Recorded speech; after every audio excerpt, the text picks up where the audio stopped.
যুক্তরাষ্ট্রের নাগরিকদের ইউরোপে পাড়ি জমানোর চিরাচরিত গন্তব্য ছিল ফ্রান্স, ইতালি বা পর্তুগাল, কিন্তু সাম্প্রতিক সময়ে এক অদ্ভুত প্রবণতা দেখা যাচ্ছে। মার্কিনিরা এখন ভিড় করছেন রোমানিয়া, পোল্যান্ড কিংবা আলবেনিয়ার মতো সেন্ট্রাল এবং ইস্টার্ন ইউরোপের দেশগুলোতে। কিন্তু কেন হচ্ছে এই রিভার্স মাইগ্রেশন বা উল্টো স্রোত? কঙ্কা ডিপ ফ্রিজে চাহিদা মতো মোড বদলে নর্মাল ফ্রিজ করে ফেলুন।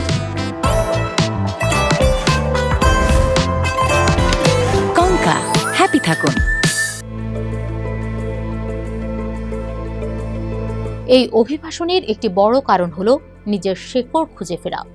1991 সালে সোভিয়েত ইউনিয়নের পতনের পর রোমানিয়া বা পোল্যান্ডের মতো দেশগুলো থেকে হাজার হাজার শিশু যুক্তরাষ্ট্রে দত্তক হিসেবে গিয়েছিল। এখন সেই প্রজন্মটি বড় হয়ে আবার ফিরে আসছে নিজেদের জন্মভূমিতে। অনেকেই এখন তাদের রোমানিয়ান বংশোদ্ভূত হওয়ার সুযোগ নিয়ে সহজেই সেখানকার নাগরিকত্ব বা রেসিডেন্স পারমিট পাচ্ছেন। হাঙ্গেরি, পোল্যান্ড বা বুলগেরিয়ার মতো দেশগুলোতে পূর্বপুরুষের নাগরিকত্ব পাওয়ার প্রক্রিয়াটি বেশ সহজ, যা অনেক আমেরিকানকে সেদিকে টানছে। যুক্তরাষ্ট্রের আকাশচুম্বী জীবনযাত্রার ব্যয়ের তুলনায় পূর্ব ইউরোপ যেন এক স্বস্তির নাম। পোল্যান্ড বা রোমানিয়ার মতো দেশে আবাসন এবং নিত্যপণ্যের খরচ আমেরিকার তুলনায় প্রায় 1/3, যেখানে নিউ ইয়র্ক বা ভার্জিনিয়াতে মাসে হাজার হাজার ডলার খরচ করেও মানসম্মত জীবন পাওয়া কঠিন, সেখানে পোল্যান্ডের ক্রাকোর মতো শহরে মাত্র $400 পুরো মাসের বাজার হয়ে যাচ্ছে। যারা রিমোট জব বা ফ্রিল্যান্সিং করছেন তাদের জন্য এই দেশগুলো আয়ের তুলনায় অনেক বেশি বিলাসবহুল জীবন নিশ্চিত করছে। যুক্তরাষ্ট্রের নাগরিকদের জন্য নিরাপত্তার বিষয়টি এখন বড় চিন্তার কারণ, বিশেষ করে অত্যাধিক গোলাগুলি এবং রাজনৈতিক অস্থিরতা থেকে মুক্তি পেতে অনেক পরিবার এখন ইউরোপ বেছে নিচ্ছে।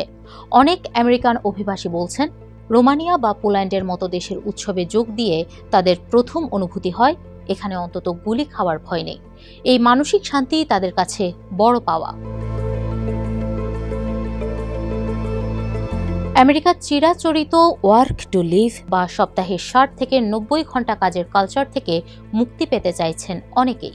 পূর্ব ইউরোপের দেশগুলোতে জীবন অনেক ধীরস্থির এবং পরিবার কেন্দ্রিক। পেশাদার মিউজিশিয়ান বা শিল্পীদের জন্য এখানে কাজের চাপের বাইরেও নিজের সৃজনশীলতা চর্চার সুযোগ অনেক বেশি, যা যুক্তরাষ্ট্রের প্রায় অসম্ভব হয়ে পড়েছিল। আলবেনিয়া বা এস্তোনিয়ার মতো দেশগুলো এখন আমেরিকানদের জন্য ডিজিটাল নোমাড ভিসা দিচ্ছে। আলবেনিয়াতে একজন আমেরিকান কোনো ভিসা ছাড়াই 1 বছর থাকতে পারে। অন্যদিকে এস্তোনিয়ার হাইটেক পরিবেশ এবং কম ট্যাক্স রেট প্রযুক্তি উদ্যোক্তাদের আকৃষ্ট করছে। ফিনল্যান্ডের মতো দেশগুলো এখন স্বাস্থ্যসেবা এবং সামাজিক নিরাপত্তার সুবিধা দেখিয়ে মার্কিন দক্ষ কর্মীদের টানার চেষ্টা করছে। অনেকের কাছে এখন ফিকে হয়ে আসছে আমেরিকান ড্রিম।